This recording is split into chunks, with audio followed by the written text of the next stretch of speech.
All right, let's get into it. We're going to tackle a really fascinating puzzle today, one that sits right at the heart of one of the world's biggest industries. We're talking about construction, an industry that literally builds our future, but for some reason seems to be stuck using tools from the past.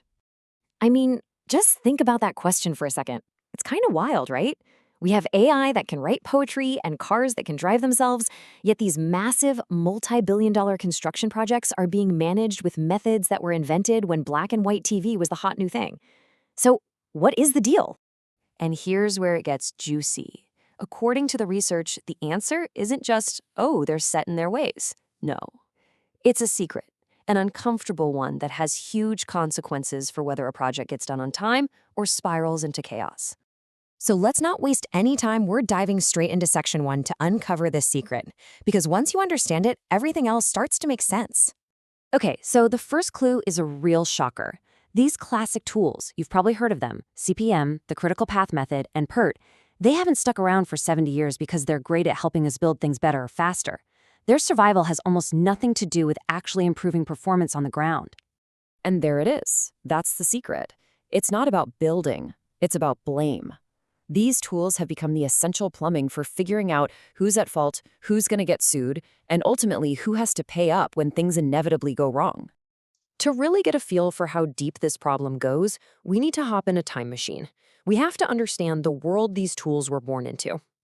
Just look at those dates. 1957.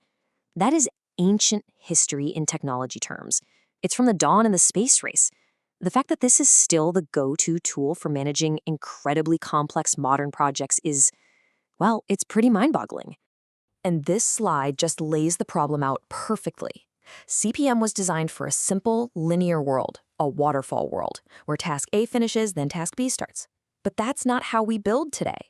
Modern construction is this chaotic, collaborative dance of things happening all at once, with designs changing midstream.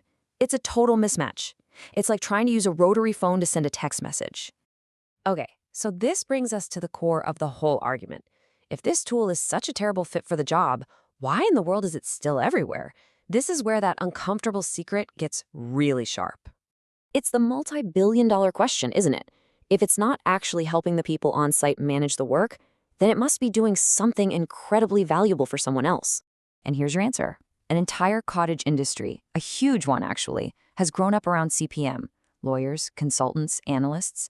Their entire job isn't to prevent delays. It's to analyze those delays after they've already happened and figure out who to bill for them. And boom, there's the punchline. The incredible complexity of a CPM schedule isn't a bug, it's a feature. It creates a system so complicated that you need expensive experts to navigate it, especially when there's a dispute. That complexity can be turned into cold, hard cash. So let's just reframe how we think about this. CPM is not the language of production. It's not what you use to talk to the crew on site. It's the language of litigation. It is the official rulebook for the legal game of who pays for the delay. So what happens when you try to run a real-world dynamic project using a tool designed for legal arguments? Well, you get some pretty serious side effects. You can end up with a plan that looks absolutely perfect on paper, while the reality on site is a total disaster. You see, a massive 1,000-line schedule creates this powerful illusion of control, but it can also be the perfect smokescreen to hide all sorts of real problems: bad planning, low productivity, constant firefighting. As long as your paperwork is in order, the actual messy reality of the project is hidden. The schedule becomes, as the source calls it, a legally defensible fiction. I love this analogy. It's just perfect. Think of CPM as the world's greatest coroner. When a project is delayed and over budget, the patient is sick, the forensic analysis begins. The CPM experts can produce an incredible report, an autopsy, that tells you with pinpoint accuracy why the project died. The only problem? It's way too late to help. The patient is already gone. All right, enough of the doom and gloom. If the old way is so broken, what's the alternative? Well, the good news is that forward-thinking companies are already ditching this old model. They're focusing on something else entirely: production and flow. The first big shift is really a change in philosophy. It's about moving away from a culture of blame and towards a culture of collaboration. That means using contracts that reward teamwork and planning systems that are actually designed by the people doing the work for the people doing the work. And the second shift is all about technology and process. It's about treating construction less like a chaotic art form and more like a modern manufacturing process. We're talking about building components in a factory, using drones and lasers to see what's really happening on site, and building the entire project virtually before you even put a shovel in the ground. And this right here is the fundamental difference. All these modern methods are laser focused on one thing: creating actual value. They make the project safer, faster, cheaper, and more predictable. They're about building a better building, not just building a better legal case for when you end up in court. So let's pull all these threads together. It's pretty clear there's a major conflict brewing at the core of the construction industry. And fixing it is going to require a conversation that, to be honest, a lot of people would rather not have. Now, wait a minute. Is the argument here that we should just toss CPM and all these old tools into the trash can? Well, no, it's not quite that simple. The source material is very clear that there's some important nuance here. It all comes down to using the right tool for the right job. CPM still has a vital role to play, but it's a specific one. It's fantastic as a reporting tool.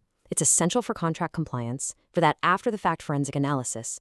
But it is not a production management system. It's great for telling the story of the project. It's a terrible tool for actually running the project day to day. And that leaves us with this final, really provocative thought. The future of building amazing things on time and on budget is about managing workflow, not just managing abstract logic on a chart. But to get there, the industry has to have a very tough conversation, a conversation that could threaten the livelihoods of that entire ecosystem that profits from the old, complicated, broken way of doing things. The big question is the industry brave enough to have it?